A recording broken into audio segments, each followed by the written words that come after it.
नमस्कार, लोकतंत्र में आपका स्वागत है। मैं हूं आपके साथ रविंद्र सिंह। नरेंद्र मोदी के बतौर प्रधानमंत्री 8 साल पूरे होने पर केंद्र सरकार ने किसानों को खास सौगात दी।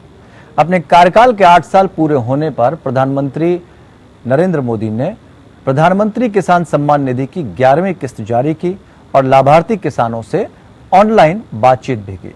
इस मौके पर पीएम मोदी ने कहा कि वो वोट बैंक बनाने नहीं बल्कि नया भारत बनाने का काम कर रहे हैं। पीएम मोदी ने पिछली सरकारों को भी जमकर घेरा।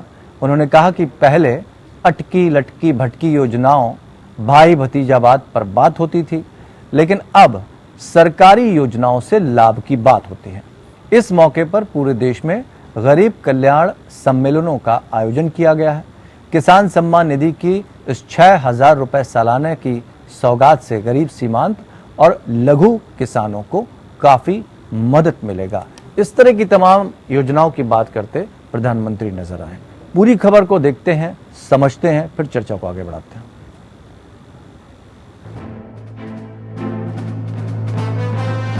अपना अपना वोट बैंक बनाने की राजनीति ने देश का बहुत नुकसान किया है। हम वोट बैंक बनाने के लिए नहीं, हम नए भारत को बनाने के लिए काम कर रहे हैं। हो जाए अच्छी भी फसल पर लाभ कृषकों को कहां, खाते खवई बीज ऋण से हैं रंगे रखे जहां। राष्ट्रकवि मैथिली शरण गुप्त की लिखी ये पंक्तियां आज भी किसानों की दुर्दशा पर लागू होती हैं और इसे प्रधानमंत्री नरेंद्र मोदी ने खूब समझा और सीमांत लघु किसानों के लिए प्रधानमंत्री किसान सम्मान निधि योजना की शुरुआत की थी।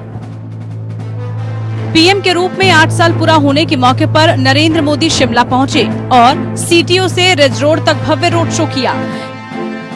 हिमाचल वासियों ने भी उनका पारंपरिक किन्नौरी वाद्य यंत्रों के साथ स्वागत किया। मेरे जीवन में हिमाचल का स्थान इतना बड़ा है और खुशी के पल अगर हिमाचल में आकर के बिताने का मौका मिले तो फिर तो बात ही क्या बनती है जी। इसलिए मैंने कहा कि 8 साल के निमित्त देश का ये महत्वपूर्ण कार्यक्रम आज शिमला की धरती पे हो रहा है, जो कभी मेरी कर्म भूमि रही, मेरे लिए जो देव भूमि है, मेरे लिए जो पुण्य भूमि है, वहां पर मुझे आज देशवासियों को इस देव भूमि से बात करने का मौका मिले, ये अपने आप में मेरे लिए खुशी अनेक गुना बढ़ा देने वाला काम है। शिमला में आयोजित किए गए इस कार्यक्रम में 10 करोड़ किसानों के खाते में 2-2 हजार रुपए नरेंद्र मोदी ने ट्रांसफर किए। पीएम मोदी ने इस मौके पर लाभार्थी किसानों से बातचीत भी की।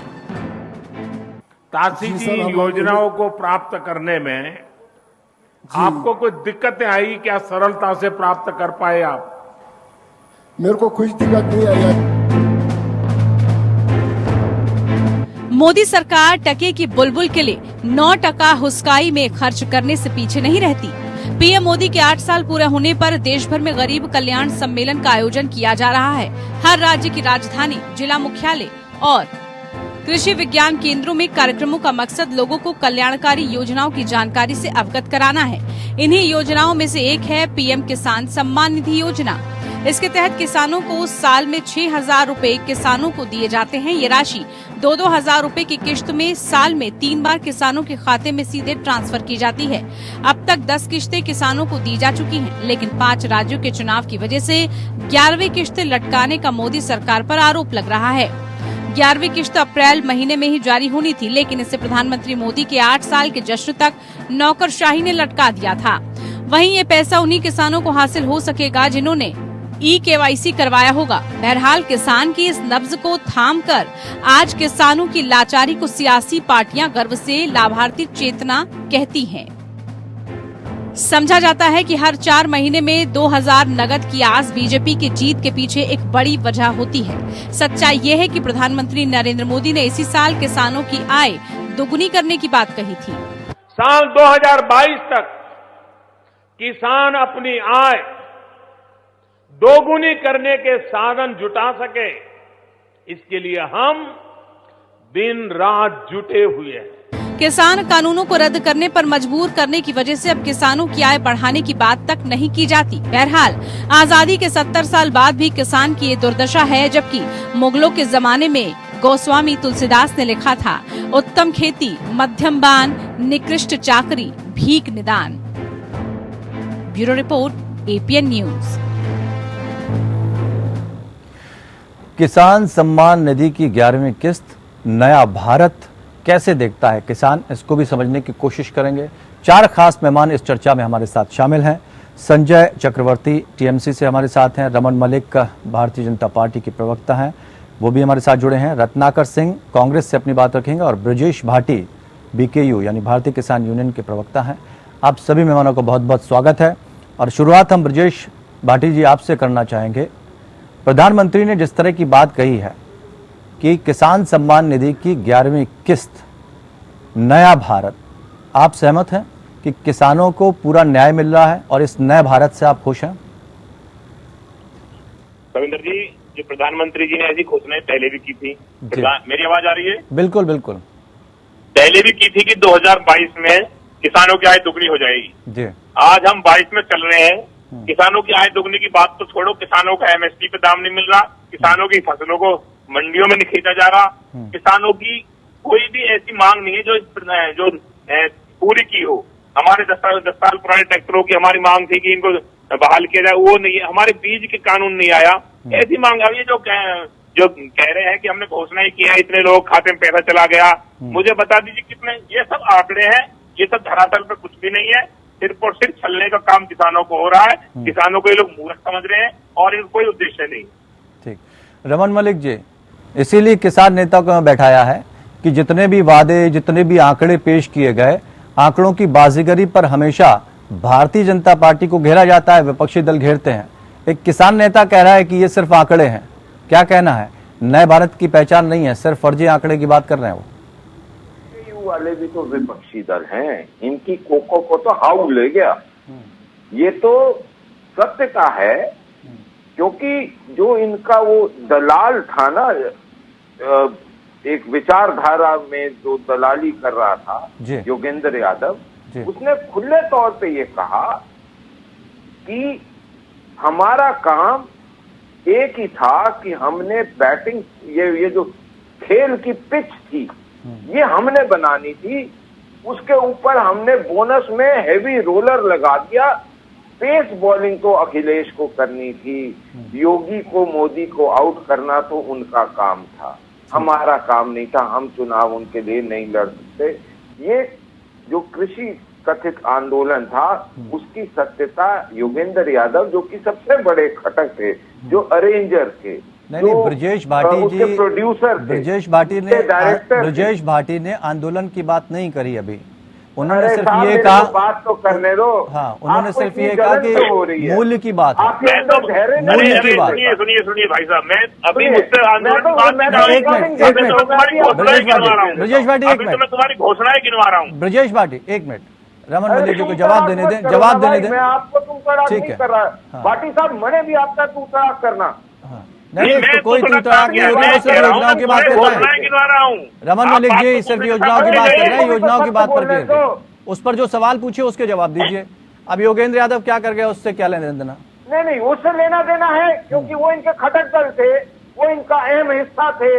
हर प्रेस कॉन्फ्रेंस में राकेश टिकैत और योगेंद्र यादव इकट्ठे थे, तो ये दिखाता है कि ये दोनों इकट्ठे थे। दूसरी चीज, मैं ये आज पूछता हूँ कि आपकी चैनल को मैं अभी बोलता हूँ, एक सिंपल सा काम करिए, transformingindia.mygov.in, इसके ऊपर जाइए और परफॉर्मेंस डैशबोर्ड अभी खोलिए। आपको अभी दिखेगा कि कितने सॉइल हेल्थ कार्ड गए, कितने लोगों को कितना पैसा मिला, कितनी जगहें हमने काम करा, ये सारा आपको मिलेगा उसके अंदर। यहाँ पे RTI लगाने की जरूरत नहीं है। ये फर्क है जो पुरानी का तो जवाब ही नहीं मिलता वर्तमान की सरकार। तो अगर इसमें हम किसानों को DBT के माध्यम से देते हैं तो उसमें क्या प्रॉब्लम है, क्या दिक्कत क्या है? ठीक, नहीं, जो सवाल आप मुझे लग रहा नहीं सुन पाए, एक बार फिर से भाटी जी को सुन लीजिए ताकि आपको समझ में आ जाए कि जवाब किस चीज का देना है। नहीं, मैंने तो जवाब नहीं, आप आंकड़ों की तो बाजीगरी की बात ही चल रही है ना रमन मलिक जी। आंकड़ों की बाजीगरी की ही बात चल रही।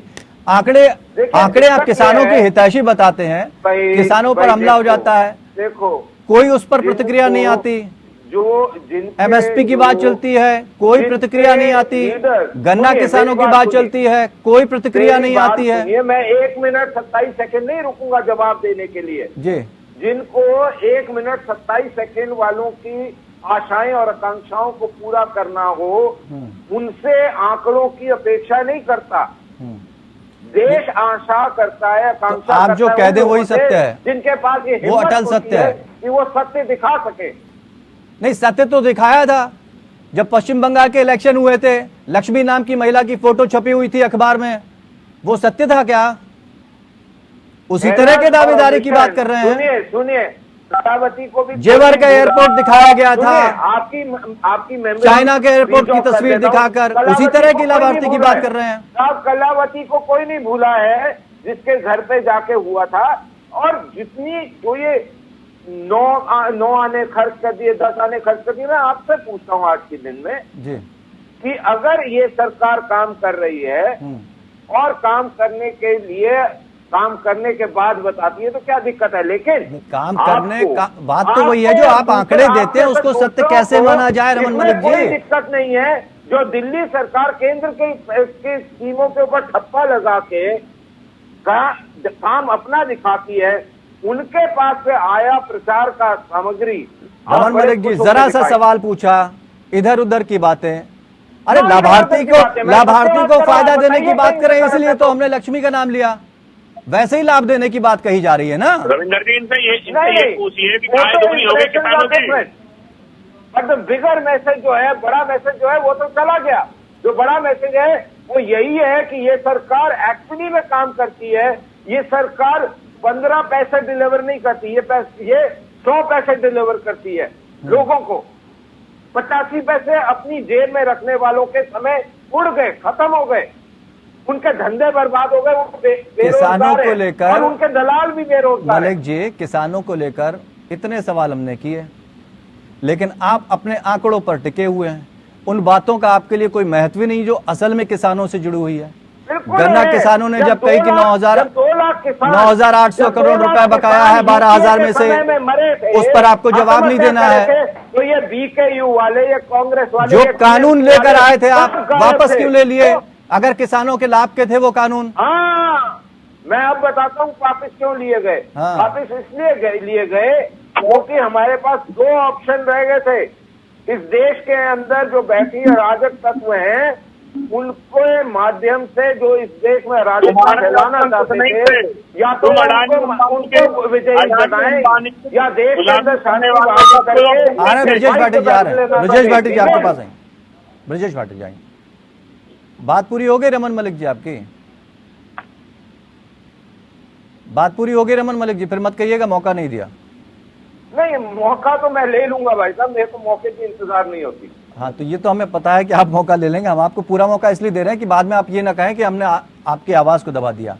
आप किसानों को लेकर, मेरी आवाज को दबाने के लिए अभी समय लगेगा भाई साहब। नहीं, आवाज को दबाने की बात ही नहीं है। आंकड़ों की बाजीगरी के साथ साथ शब्दों की बाजीगरी भी तो आती है ना आप लोगों को। आपको आदत है आंकड़ों की बाजीगरी, आंकड़ों की, इसीलिए तथ्यात्मक बातों की बजाय इधर उधर की बातें होती हैं। बात करी है मैंने। हाँ। मेरी एक भी बात को आप सत्यहीन कैसे सिद्ध कर सकते हैं? किसानों की डिबेट में किसानों की बातें, हमने जितने सवाल किए आप उसका जवाब देते नजर नहीं आ रहे हैं। रत्नाकर जी, ठीक है आपकी बात। रत्नाकर जी, बीकेयू ने योगेंद्र यादव को एस्टैब्लिश करा, किसान ने। अरे सर, हम बात कर रहे हैं जो आपने जिस योजना की बात करी, हमने उससे जुड़ा सवाल पूछा, उसका आप जवाब नहीं दे पाए। आप कह रहे हैं हम 100% चीजें देते हैं। इन सब बताइए, अगर 2,000 रुपए की 11वीं किस्त अब दी गई है तो उसमें आपको क्या तकलीफ हो रही है? तो 2,000 रुपए से उनका खर्चा चल जाएगा। आप 2,000 रुपए एक तरफ दे रहे हैं, उनके लिए डीजल महंगा हो रहा है, महंगाई हो रही, वो कहाँ जाएगी? एक तरफ 2,000 रुपए देकर बाकी तरफ से तो टांगे खींच रहे हैं ना।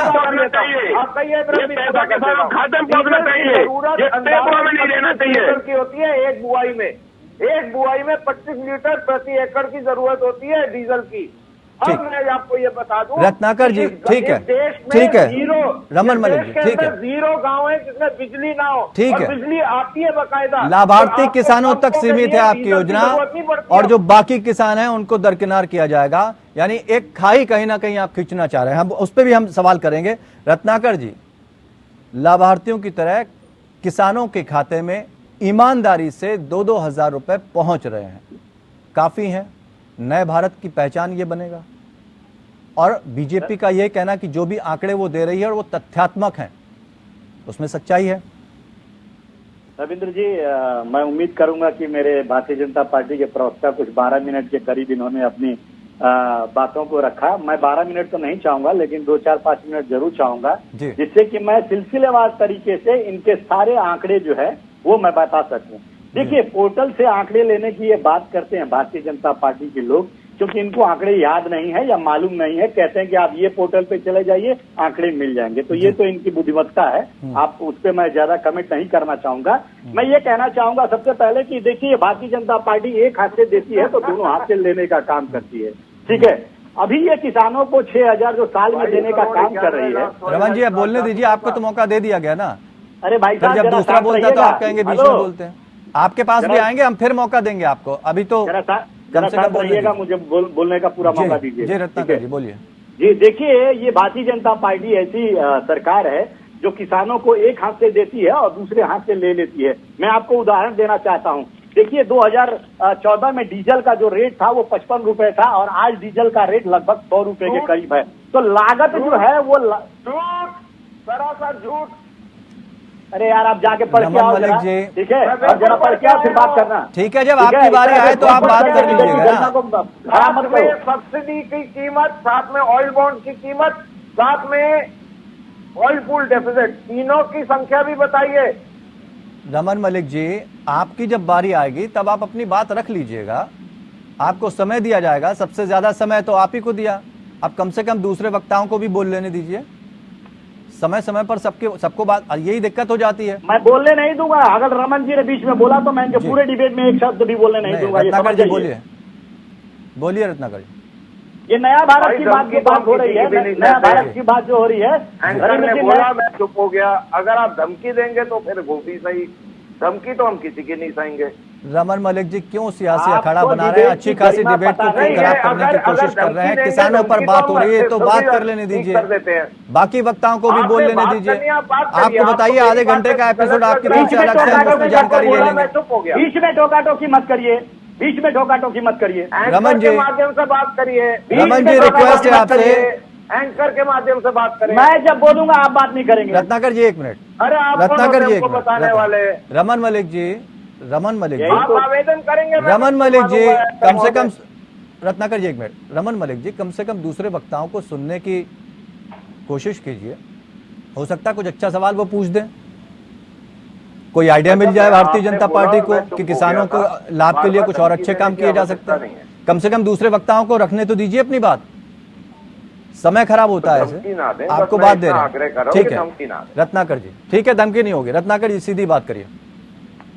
रविंद्र जी, ये नया भारत जो बना रहे हैं, नया भारत की सच्चाई क्या है मैं आपको बता देता हूँ। नया भारत में ये कह रहे हैं कि हम किसानों की आय जो दोगुनी करने का इनका वादा था 2022 तक, आज की सच्चाई मैं बता देता हूँ। किसानों की आय तो दोगुनी हुई नहीं है, लेकिन किसानों के कर्ज जरूर दोगुने हो गए हैं। मैं आपको आंकड़ा बताता हूँ। 2014 में जो देश में किसानों पे कर्ज था वो 9.6864 लाख करोड़ था, और आज 2022 में वह कर्ज जो बढ़ करके 16,80,000 करोड़ हो गया है। तो आय तो दोगुने करने की बात छोड़िए, ये कर्ज दोगुना कर दिए। सुनिए, सुनो भाई साहब। रमन जी डिबेट खराब हो रहा है, उन्हें बोलने दीजिए, आपके पास आएगा ना फिगर का। जी ठीक है, आप बाद में रख लीजिएगा अपनी बात, बीच में डिस्टर्ब मत करिए। किसानों की आय की बात दोगुनी करते हैं। मैं आपको एनसीआरबी का आंकड़ा देता हूं। किसानों की आज जो 2015-16 में किसानों की आय जो है 8,000 प्रति माह बता रहा हूँ, 8,059 रुपए था, वो जो आज जो है 10,218 रुपए है। ये किसानों की आय दोगुना तो कुछ राज्यों में की है, लेकिन 4 राज्यों में किसानों की आय घट गई है, जिसमें मैं बता देता हूँ आपकी कौन कौन से राज्य है। एमपी है, झारखंड है, उड़ीसा है, नागालैंड है, और इन राज्यों में किसानों की आय 2,000 रुपए प्रति माह से भी कम है। तो ये किस किसान हितैषी की बात कर रहे हैं? रही बात तीसरी, मैं किसान आत्महत्या के मामले पे आता हूँ। किसान आ जाए, अगर इतना ही सुखी रहता है तो आत्महत्या क्यों करता? मैं एनसीआरबी का आंकड़ा बताता हूँ आपको। किसान आत्महत्या जो है प्रति वर्ष बढ़ रहा है। पिछले साल का और अभी का किसान जो आत्महत्या 18% बढ़ गया है। ये क्या जवाब देंगे किसानों के बारे में? किसान हित ऐसी है, एक हाथ से देते हैं, दो हाथ से लेते हैं। डीजल का दाम दोगुना करते हैं, बिजली दोगुना करते हैं, खाद महंगा कर देते हैं, तो वो किसानों एक हाथ से देते हो और दोनों हाथ से लेने का काम करते हैं। संजय चक्रवर्ती जी, किसान हित ऐसी है, ये जरा बता दें मुझे। संजय चक्रवर्ती जी, इस नए भारत में क्या तस्वीर नजर आ रही है? लाभार्थियों के लाभ की बात होती है, आंकड़े जारी किए जाते हैं, लेकिन आंकड़ों से थोड़ा अलग नजर आती है। आप कैसे देखते हैं? जी बताइए। जी जी जी। देखिए, पहली बात तो ऐसा है कि ये एक जुमलेबाज सरकार है। ये जुमले के अलावा इनके पास कोई किसी तरीके से कोई सच्चाई नहीं होती है। तो सबसे जुमला जुमला जुमला। आज तक ये जो बता रहे थे कि किसानों की आय कितनी दुगनी करने की बात, तो ये किसानों की आय पहले कितनी थी ये भी लोग कभी नहीं बताते। जैसा कभी कांग्रेस के प्रवक्ता ने बता दिया किसानों की आय कितनी थी, लेकिन मैंने इतने विरोध किए, मैंने हमेशा पूछा है किसानों की आय पहले थी कितनी की जो दुगनी कर दी। तो दुगनी करने की बात ये करते रहते हैं। दूसरी बात, किसान सम्मान निधि पहली किस्त कितनी थी याद करिए, पहली किस्त कितनी थी ये अगर बता दें। पहली किस्त कितनी थी, धीरे धीरे किस्तें कम कैसे होती चली गई, आज 21,000 करोड़ तक में कैसे आते हुए गई। क्या किसान अमीर होते चले गए या किसानी छोड़ करके अब वो जो है शहरों में नौकरी करने लग गए, जिसकी वजह से किसानों की जो पैसा ये देते हैं 6,000 रुपए वो कम होता चला गया। ये इसकी ये आंकड़ों की बाजीगरी है, इस बाजीगरी के अलावा इनके पास कोई काम नहीं है। ये क्या करते हैं, किसानों की धोती को उतारते हैं, सबसे पगड़ी बांध देते हैं। ये यही काम किया है इन्होंने। खाद के दाम बढ़ा दिए, डीजल के दाम बढ़ा दिए, उसके बाद कहते हैं हमने तुमसे एक तरफ से देते हैं, दूसरी तरफ से खींच लेते हैं। यही आरोप कांग्रेस ने भी उठाया था। किसानों से जुड़े मुद्दों की बात कर रहे हैं और जिस तरह से प्रधानमंत्री आज हिमाचल प्रदेश में किसानों के हित की बात कर रहे हैं, उसको हम समझने की कोशिश कर रहे हैं कि क्या किसान इस बात से सहमत नजर आता है।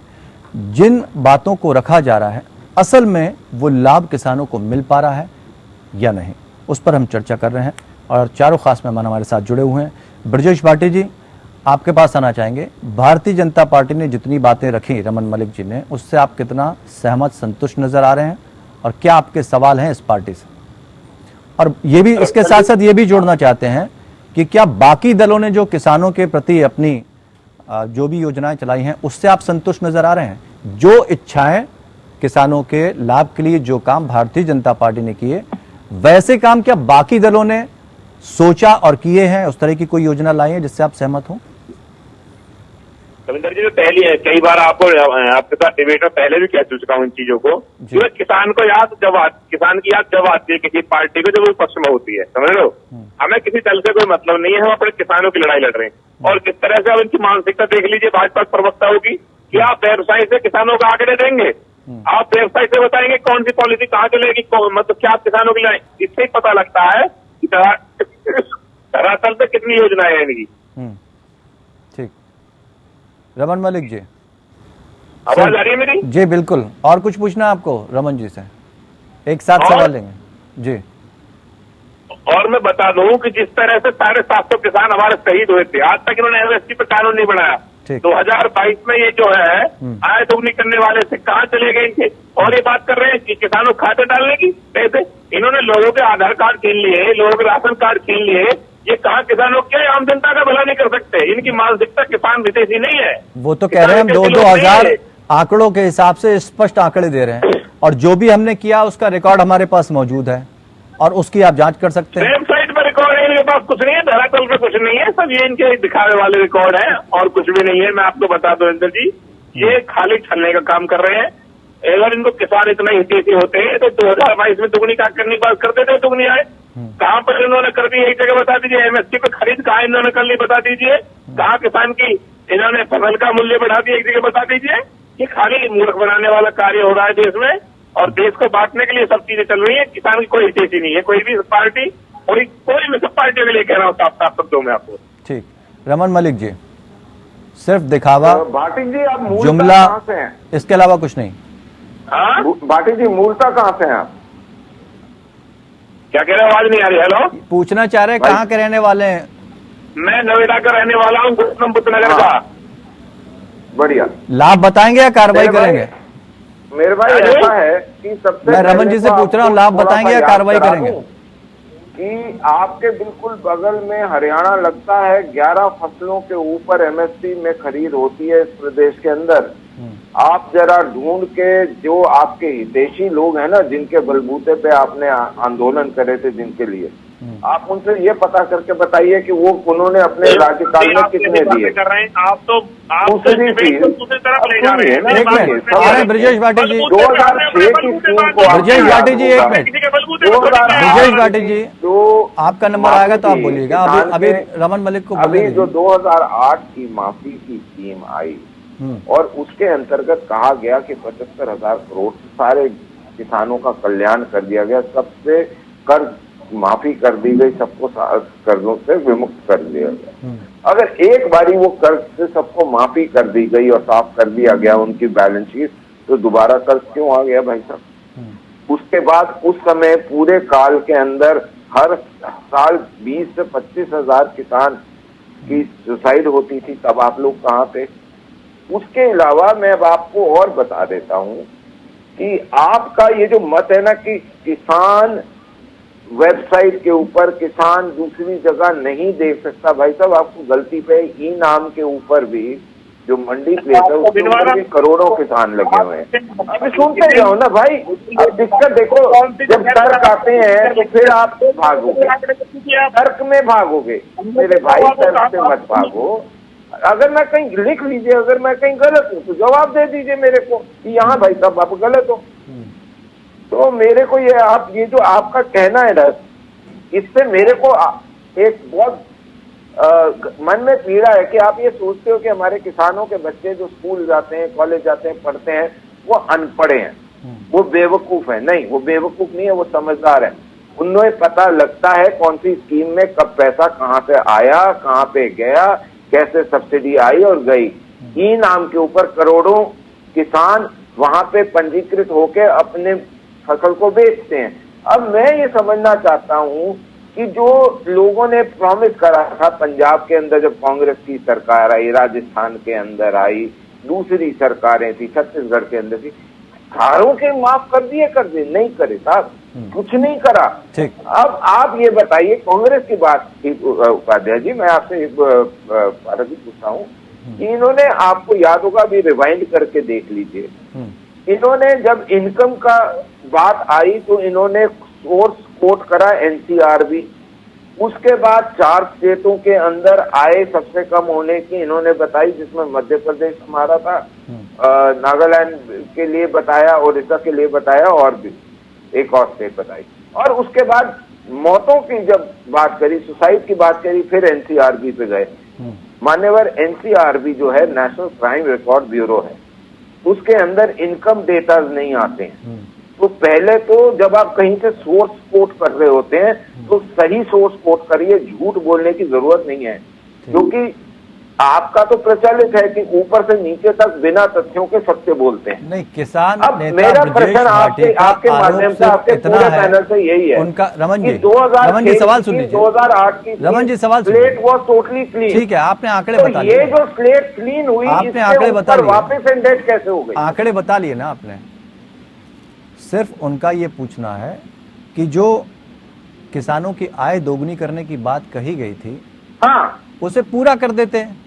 और दूसरा सवाल, दूसरी, एक मिनट सुन लीजिए, पूरी बात सुन लीजिए रमन मलिक जी, पूरी बात, एक मिनट, पूरी बात सुन लीजिए, फिर जवाब दीजिए, फिर जवाब दीजिए। दूसरी बात ये कही कि जितना आप देते नहीं है दूसरी साइड से ले लेते हैं। तीसरी बात यह है कि जितना आप देते नहीं है उससे ज्यादा प्रचार में लगा देते हैं। ये 3 सवाल। बहुत बढ़िया सवाल करा, बहुत बढ़िया सवाल।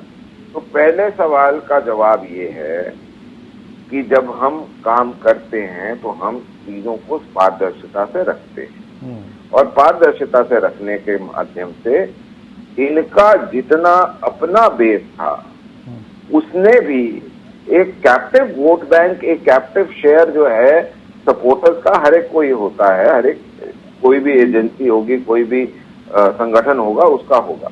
लेकिन उसको छोड़ के 1 करोड़ 30 लाख लोगों के 130 करोड़ लोगों के देश के अंदर हर एक का एक साइजेबल जो भी ऑर्गेनाइजेशन है अब उनका इस है, आंकड़े वो को समर्थन सामने 130 करोड़ की आपने बात करी रमन मलिक जी, 130 करोड़ सारे के सारे तो किसान नहीं है।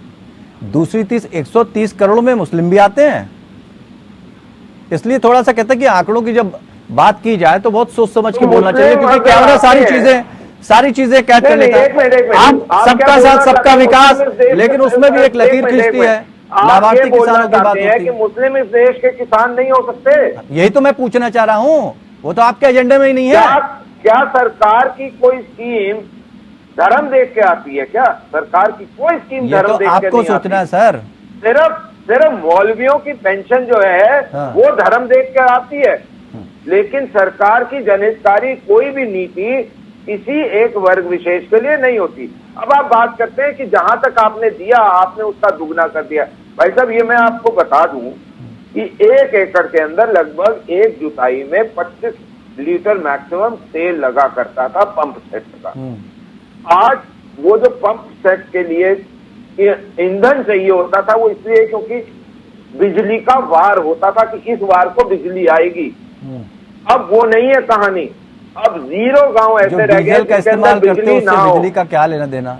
डीजल महंगा हो गया, हमने महंगाई की बात करी, डीजल की बात कह दी। आप क्या बात कर रहे हैं? डीजल महंगा हो गया, वो अपना काम चलाते तो वो तो महंगाई बढ़ गई। आपका 2000 तो 0 हो गया वहां जाके। ना सर, ऐसा है, डीजल इसलिए लगता था क्योंकि उन्होंने वहां पे पानी जो देना था उसके लिए पानी नहीं होता था, इसलिए जो बाकी जुताई वगैरह का काम है उसमें इतना डीजल नहीं लगता। अब आप गेहूं, धान, MSP, गन्ने का मूल्य, सारी चीजें किनारे हो गई। जब जो फर्टिलाइजर महंगा हुआ तो सरकार ने वहन करा। बिजली सब्सिडाइज रेट पे बहुत सारी स्टेटें देती हैं, कुछ 0 पे देती हैं, कुछ सब्सिडाइज पे देती हैं। सोलर पंप लगवा रहे हैं। ठीक है, आप ये मानने को तैयार नहीं है। अब बताइए, और आपने अभी तक इतने सालों में मैं जितनी स्कीम्स इस सरकार की हैं, आप मानक आप डिसाइड करिए, उतनी स्कीम्स किसानों के लिए दूसरी सरकार की आप मेरे को किसी योजना में दिखा। ठीक है संजय चक्रवर्ती जी, बाकी पार्टियां सिर्फ बातें करती हैं, सिंबॉलिक राजनीति करती हैं, इसलिए किसान ठगा रह जाता है। विरोधी जब दल होते हैं, विपक्ष में जाते हैं तो आवाजें तो बहुत जोर शोर से उठती हैं, लेकिन कमरे में बैठकर कोई ठोस आंदोलन दिखता नहीं है। तो ये सिंबॉलिक राजनीति कब तक होगी? अभी इन्होंने कहा था कि बिजली जो है 0 गांव पे बिजली पहुंच गई है, ऐसे ही इन्होंने कहा ना, बिजली के खंभे पहुंचे हैं, बिजली का तार पहुंचा है, लेकिन उसके अंदर बिजली नहीं पहुंची। मैं उत्तर प्रदेश की राजधानी लखनऊ से बोल रहा हूँ, और लखनऊ की हालत ये हालत है कि यहाँ पे 3-3, 4-4 घंटे जब कटौती यहाँ पे हो जाती है बिजली, तो गाँव की हालत क्या होती होगी? वहां पर बिजली कब पहुंची है, वही वार वाली बात होगी, किस दिन बिजली आएगी। और जो केवल ये जुमलेबाजी की बात है कि बिजली वहां पे पहुंची है, तो जब लखनऊ शहर के अंदर बिजली की यह हालत है तो आप समझिएगा कि गांव की हालत क्या होगी, किस तरीके से लोग किस तरीके से बिजली के साथ जो है रह रहे होंगे। दूसरी बात ये है कि आपने देखा होगा, मैं पेट्रोल और डीजल की बात थोड़ी सी मैं लेकर के आना चाहता हूँ।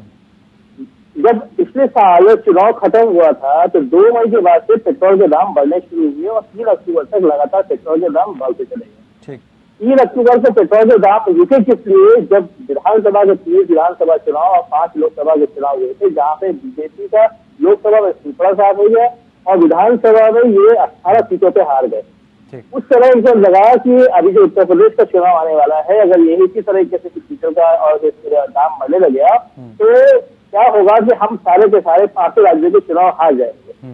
उस समय 3 अक्टूबर के बाद से लेकर 21 मई तक 1 पैसा जो है बिजली पेट्रोल का दाम और डीजल का दाम नहीं बढ़ा। 1 पैसा आपकी पार्टी ने कहाँ किसानों को लेकर आवाज उठाई, उसको भी तो बता दीजिए। आपकी पार्टी ने किसानों के लिए, हितों के लिए कितने काम किए ये भी बता दीजिए। ठीक है, बोलने का मौका दीजिए, सवाल तो सुनिए। 2 महीने के अंदर लगभग 10 रुपए बिजली पर आपने अपने पश्चिम बंगाल में क्या किया ये बताइए। 1 लाख करोड़ रुपए का इकट्ठा किया गया और उसके बाद जो है 9.5 रुपए टीएमसी की योजनाएं किसानों को लेकर क्या है, उनको भी जरा गिना दीजिए। आप या सिर्फ आप बस आरोपों की राजनीति करते रहेंगे? मैं आता हूँ।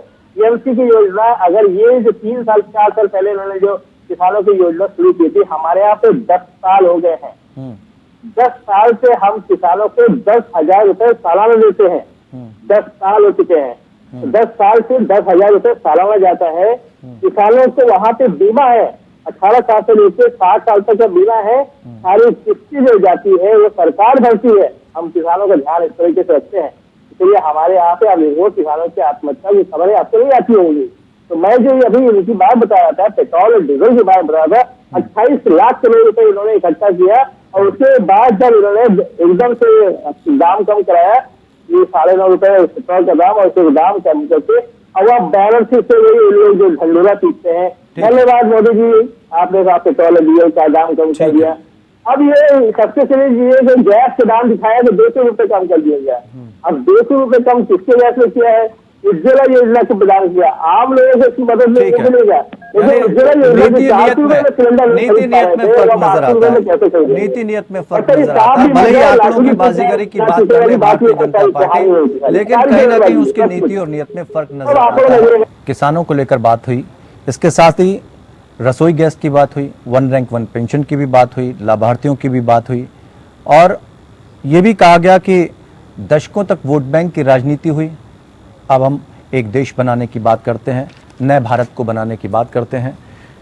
कांग्रेस से हमारा सवाल है ये, रत्नाकर जी, चूंकि सिंबॉलिक राजनीति की बात हमने टीएमसी से भी करी, आपसे भी समझना चाहेंगे कि आपकी पार्टी पर एसी में बैठकर फैसले लेने के लिए और चिकन जैसे चीज़ें इस्तेमाल होती हैं कि चिकन बिरयानी खाकर राजनीति की जाती है, चिकन बिरयानी किसी खास नेता को पहुंचाई। किसानों को लेकर बात करते हैं, लेकिन सड़कों पर कोई आंदोलन देखने को नहीं मिलता, ठोस जिसको कहा जाए। बड़े मुद्दे हैं आपके पास, किसानों से संबंधित मुद्दे हैं, इनको आप सही तरीके से उठा नहीं पाते हैं। और क्या योजना है कांग्रेस के पास अगर आप एक किसान नेता को भी राज्यसभा नहीं भेज पाते हैं? देखिए रविंद्र जी, थोड़ा समझ लीजिएगा जी। मैं सबसे पहले ये कहना चाहूंगा कि आप जो ये कह रहे हैं कि हम एसी में बैठते हैं और यहीं जो फैसला करते हैं, आंदोलन में कहीं दिखते नहीं है, तो ये बिल्कुल आपका आरोप सही नहीं है। आप देखिए होंगे कि जो पार्टी के नेताओं ने आरोप लगाया जी, ये तो भारतीय जनता पार्टी को आरोप लगाने का काम ही, डिफेम करने का काम इनका है। हार्दिक पटेल ने आरोप लगाया। देखा क्या असर हुआ ना, हार्दिक पटेल तो आप ही के पार्टी के नेता थे जी। व्यक्तिगत हित जब हावी रहता है तो ऐसे लोग आरोप नहीं लगा के और चले जाते हैं, भाजपा ज्वाइन कर लेंगे, 2 जून को देख लीजिए। बस मैं यही कहना चाहता, मेरा आरोप नहीं, आपकी पार्टी के नेता नहीं आरोप जी। देखिए रविंद्र जी, ये कहना चाहूंगा कि जब किसान आंदोलन कर रहे थे दिल्ली की सीमाओं पे बैठ करके, तो वहां पे कौन सी पार्टी उनकी लड़ाई लड़ने के लिए उनके साथ में खड़ी थी? वो कांग्रेस पार्टी साथ में खड़ी थी। किस प्रकार खड़ी थी ये भी मैं बता देता हूँ। कांग्रेस पार्टी ने उन सारे जो मुद्दे थे जिनके ऊपर किसान हित जो है के लिए मांग कर उठाए जा रहे थे किसान यूनियन द्वारा, उनके साथ खड़ी हुई थी। और देखिए सबसे बड़ा किसान कांग्रेस पार्टी ने क्या किया पंजाब में जितने किसान मारे गए, शहीद हुए, मैं मारे गए नहीं कहूंगा, मैं शहीद हुए उस आंदोलन के दौरान, लगभग 700 किसान जो शहीद हुए, उसको मुआवजा देने का काम किसने किया? पंजाब की सरकार ने 5-5 लाख मुआवजा जो है वो 400 लोगों को दिया, 152 लोगों को रोजगार देने का काम किया। तो ये हम किसान हित में काम किए, वहां पे ये इनको नहीं दिखेगा, क्योंकि हम तो इनको तो आरोप लगाना है। किसानों के साथ हम कितने तत्परता से खड़े हैं ये नहीं देखेंगे। ये तो अभी टिकैत जी जहां गए थे अभी कॉन्फ्रेंस कर रहे हैं, उनके ऊपर माइक से हमला करवाएंगे, स्याही छिपवाएंगे, ये इनकी नीयत है। किसान जो आवाज अपनी बंद कर दें, ऐसा ही इनका काम है। ये अभी आरोप लगा रहे थे, ये कह रहे थे कि हमने इतना योजनाएं लेके आए। अरे भैया, आप अगर इतनी योजनाएं लेके आए हैं तो योजनाओं जो है वो किसानों का कर्ज दोगुना कैसे हो गया? किसानों की आय 4 राज्यों में घट कैसे गई? किसान आत्महत्या 18% एनसीआरबी का आंकड़ा है, क्यों बढ़ गया? तो आप किसान हित की बात कर रहे हैं, इतना योजना लेके आए, आप पोर्टल पे सारी चीजें अवेलेबल है कह रहे हैं, और मैं आपको सारी चीजें बता देता हूँ। देखिए, ये पूंजीवादियों की सरकार है, ये किसानों की आय दोगुना करना नहीं जानती है। ये अंबानी और अडानी की आय कई गुना कर चुकी है। और देखिए कितनी बारीकी से और चालाकी से ये कहते हैं कि फसल बीमा योजना लेके आते हैं और उसका कॉन्ट्रैक्ट रिलायंस इंश्योरेंस को देते हैं, और रिलायंस इंश्योरेंस जो है उसको ज्यादा प्रीमियम लेती है और जो आना पौना उनको मुआवजा देती है अगर फसल खराब होता है तो तो ये जो है ये कहीं न कहीं पूंजीवादी सरकार किसानों का भला न करके यह जो है पूंजीवादी जो कंपनियां हैं, पूंजीवादी जो लोग हैं जिनकी कंपनियां किसानों से जुड़ी हुई हैं, उनको फायदा पहुंचाने का काम करते हैं। देखिए रविंद्र जी, आज मुख्य समस्या किसानों के पास है कि गन्ना किसानों का भुगतान सही समय पर नहीं हो पा रहा है। ये सरकार उनके लिए क्या कर रही है? आज देखिए पश्चिमी यूपी में किसान वहां पे आंदोलन करते नजर आ रहे थे। जो बिजली की सप्लाई है वो सुचारू रूप से नहीं हो पाती है, जिसकी वजह से फसलों पे जो है पानी सिंचाई का कार्यक्रम जो है वो सही समय पर नहीं हो पा रहा है। ये सरकार उनके लिए क्या कर रही है ये भी जरा बता दें। और नहीं तो देखिए ये ढुलाई भी महंगी हो गई है। अभी जो ट्रैक्टर से किसान जो अपने माल लेके दूसरे जगह लेके जाते हैं और बीच में टोल पड़ता है, तो वो टोल टैक्स भी बढ़ा दिया इन्होंने। जब इतने बड़े मुद्दे हैं रत्नाकर जी, जब इतने बड़े मुद्दे हैं और आपको लगता है कि इस पर इसको भुनाया जा सकता है, इस पर सियासत को गरमाया जा सकता है, कमी कहाँ रह जाती है? ऐसा तो नहीं कि चुनाव जो आपका नेताओं को लेकर वो गलत हो जाता हो? देखिए ये संगठन की बात है, संगठन पे हम लोग चर्चा करेंगे और हमने चिंतन शिविर में इस मामले में भी चर्चा किया है। ये संगठन को मजबूत करने की बात हुई। रही बात अभी हम लोग जो डिबेट कर रहे हैं वो बिल्कुल मैं वही बात कर रहा हूँ। आपने जो बात करी ना रत्नाकर जी, आपने भाई साहब एक मिनट, आपने जो अभी आपने बात करी, सबके हितों की बात करी, एक बैलेंस जो रवैया था उसको अपनाने की बात करी। चिंतन शिविर की हमने इसलिए बात करी क्योंकि उस चिंतन शिविर में बहुत सारी बातों को गहराई से सोचा गया। लेकिन मैं सिर्फ ये कह रहा हूँ कि कुछ ऐसे नेता भी होने चाहिए थे जो श्रीनिवास जैसे होने चाहिए थे, जिनको आप भेज सकते थे राज्यसभा। बिल्कुल, मैं आपको जानकारी के लिए बता देता हूँ। जो भारतीय युवा कांग्रेस के अध्यक्ष श्रीनिवासन जी हैं, उन श्रीनिवासन जी को चिंतन शिविर के दौरान ही शीर्ष नेतृत्व द्वारा राज्यसभा भेजने का ऑफर दिया गया था। लेकिन हमारे जो श्रीनिवास जी हैं वो जमीन से जुड़े हुए जमीनी नेता हैं और जमीन पे उतरकर वो लड़ाई लड़ने में विश्वास रखते हैं। लेकिन उन्होंने तो ऐसे ही जमीनी नेताओं की तो जरूरत है वहां पर। ठुकरा दिया और उन्होंने क्या कहा, मैं 2024 में भारतीय जनता पार्टी के नेता को हराकर और मैं जीत के मध्य जो एमपी बनूंगा, मेंबर ऑफ पार्लियामेंट बनूंगा। यही सबसे बड़ी दिक्कत है, नेताओं को हराकर बनूंगा। यही सबसे बड़ी दिक्कत है। यही इसी दिक्कत की तो बात हो रही है। आपसे जब पूछा जाता कि किस तरह से मजबूत रहेंगे, विपक्ष कैसे मजबूत होगा, तो आप जनता की लहर की बात करते हैं। आपके जो अपने नेता जो सही जगह पर बिठाए जा सकते हैं, वहां बिठाने के बजाय उनको इंतजार करवाया जाता है। तो उन्होंने जो कहा आपने मान लिया। नहीं, देखिए क्या कम से कम है, ऐसे स्थान पर पहुंचा देते जहां पर मजबूती से उन किसानों की आवाज को उठाया जा सकता था। देखिए पार्लियामेंट में ज्यादा आवाज उठाने से महत्वपूर्ण आज ये है कि हम सड़कों पे ज्यादा लोगों और किसानों के बीच में और लोगों जनता के बीच में रह के आवाज उठाएं। आपको नहीं लगता कि ये ज्यादा महत्वपूर्ण है? तो हमारे अभी एक साल तक किसान बैठे थे ना, एक साल तक किसान बैठे थे। ऑक्सीजन मैन है, वो सड़कों पे उतर कर लड़ाई लड़ने में विश्वास रखते हैं और जनता के बीच जाकर लड़ाई लड़ने में विश्वास रखते हैं। लल्लू सिंह जी भी उतरे थे उत्तर प्रदेश में, पता ही नहीं उनका। तो सड़कों पर उतरकर राजनीति चमकाना उत्तर प्रदेश इतना आसान भी नहीं है, लाठियां खानी पड़ती हैं। बिल्कुल खाते हैं ना। आप देखिए युवा कांग्रेस, कहां राहुल गांधी जी ने लाठियां खा ली, कहां प्रियंका जी ने लाठियां खा ली। बड़े नेता बनने के लिए, बड़ा चेहरा बनने के लिए नेताओं को सड़कों पर उतरना पड़ता है, बैठना पड़ता है। एक एग्जाम्पल सीधा सेट कर दिया अरविंद केजरीवाल ने। ये तुलनात्मक चीज नहीं है। आईना दिखा के चले गांधी लाठी खाएंगे तो ही जनता का जो है लोकल दल, नई पार्टियां आपको आईना दिखा रहे हैं, उनसे कुछ सीख ले लीजिए कि मुद्दों को कैसे उठाया जाता है। लोकल दल देखिए क्या है, देखिए लोकल दल अपने लोकल मुद्दे लेके आते हैं और वह कहीं ना कहीं जो है थोड़े से फायदा उठा लेते हैं। मैं ये इससे इनकार नहीं कर रहा हूँ, लेकिन राष्ट्रीय मुद्दे जहाँ पे आते हैं, जहाँ पे किसानों की बात आती है, महंगाई की बात आती है, बेरोजगारी की बात आती है, वहाँ पे कांग्रेस पार्टी प्रखर रूप से अपनी बातों को रखती है और वह जनता तक पहुंचाती है। मुद्दे की बात ये है, सुनिए, लेकिन एक एक ईंट करके ही तो घर तैयार होता है। संगठन की मजबूती तो बाकी दलों से ही होती है जब लोकल दल के लोग भी मिलते हैं आपके साथ। रविंद्र जी आगे तो सुन लीजिए, हम अपनी बातों को प्रखरता से रखते हैं, लेकिन भारतीय जनता पार्टी आज जो इनका जो एक एजेंडा है ध्रुवीकरण वाला, ये कहीं न कहीं ज्ञानवापी और ताजमहल और ये कुतुब मीनार चीजों पे आके उलझ जाते हैं। तो जनता जो है कहीं न कहीं उन चीजों पे ज्यादा फोकस हो जाती है। तो ये इनका एक आप जानते हैं कि ये कितने बड़े ऐसे लोग हैं जो कहते कुछ और है और करते कुछ और है। अभी मैं एक खाली आंकड़ा देना ठीक है। हम रमन मलिक जी साहब आपके सवालों का, आपके आरोपों को जवाब भी लीजिए। रमन मलिक जी, बहुत सारे सवाल, बहुत सारे आरोप लग गए, जवाब क्या देना चाहेंगे? नीति नियत में फर्क की बात करी है।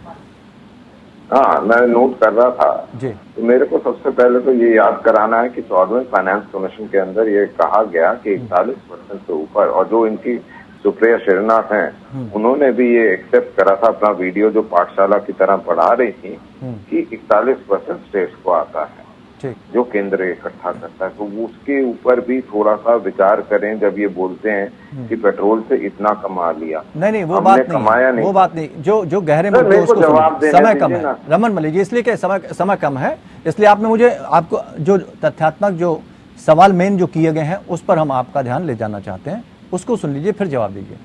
किसानों पर दर्ज हुए मुकदमों की बात करी, किसानों को कुचले जाने की बात की हुई, उस पर एक भी शब्द किसी की तरफ से नहीं आया। इस पर क्या सवाल हो गया? जी ठीक है। तो सबसे पहले तो मैं आपको थोड़ा सा ये बता दूं कि आपको याद करना चाहिए कि लगभग, और ये आंकड़े सरकारी बता रहा हूं कि 2010 से लेकर 2022 में इस पूरे दशक के आसपास जो काम हुए उसमें फर्क क्या आया कि 880 के करीब बाजरा होता था, वो अब 2250 है। 880 से 2250। अब देखिए फिर वही बात होगी ना रमन जी। हमने दो सवाल किए। आप या तो आप मेरे को अब आप आंकड़े गिना रहे हैं, समय आप संक्षेप में, चूंकि वक्त हमारे पास कम है इसलिए कहां पर क्या हुआ ये बता दीजिए। जो दो सवाल पूछे हमने उसके जवाब दे दीजिए। दूसरी तरफ स्क्रिप्ट दे दो, मैं वो पढ़ देता हूँ। हाँ, नहीं प्रिंट आउट मैं क्या दे दूं आपके पास? इसका मतलब जवाब नहीं, अगर हम देंगे आप पढ़ेंगे तो समझना होगा। नहीं है ना आपके पास जवाब, आप उन असली मुद्दों पर जवाब है, असली मुद्दों पर जवाब नहीं देना चाहते आप। कोर्ट में कोई एक मिनट जहां मिश्रा जी की बात आप करते हैं कि रोन दिया, उस विषय के ऊपर माननीय कोर्ट के अंदर चल रहा है और एसआईटी भी कोर्ट के निरीक्षण में है। आपको क्या कोर्ट के ऊपर शक है? दूसरी चीज आप बोलते हैं किसानों आपकी तरफ से एक भी बयान नहीं आया, सिंपैथी नहीं आई, इसलिए थोड़ा सवाल उठते। चलिए बहुत बहुत शुक्रिया आप सभी मेहमानों का हमारे साथ जुड़ने के लिए, चर्चा में शामिल होने के लिए। लेकिन कहीं ना कहीं किसानों के हित की जो बात कर रही है उससे सारे किसान संतुष्ट नजर नहीं आ रहे हैं। लेकिन इस योजना का फायदा 2024 के इलेक्शन में भारतीय जनता पार्टी को मिलेगा या नहीं, ये देखने वाली बात होगी। लेकिन भारतीय जनता पार्टी की सोच, नीति, नीयत, सारी चीजें क्लियर हैं और वो आंकड़ों के हिसाब से सबके सामने अपनी बात रखती है। भारतीय जनता पार्टी साफ कहती है कि हम जो काम करते जाते हैं, जो कहते हैं वो करके दिखाते हैं और उनकी बातों में कहीं ना कहीं सच्चाई नजर भी आती है। लेकिन बहुत सारी ऐसी बातें हैं जिसमें विरोधी दल ये कहते हैं कि ये सिर्फ जुमले हैं, यानी बातें हैं, बातों का क्या। लेकिन इसके साथ ही चुनाव जब आते हैं तो हम ये भी कह सकते हैं ये पब्लिक है, सब जानती है, नतीजा जब सामने आएगा तो सब देख लेंगे। लोकतंत्र में फिलहाल इतना ही, मुझे दीजिए इजाजत, नमस्कार।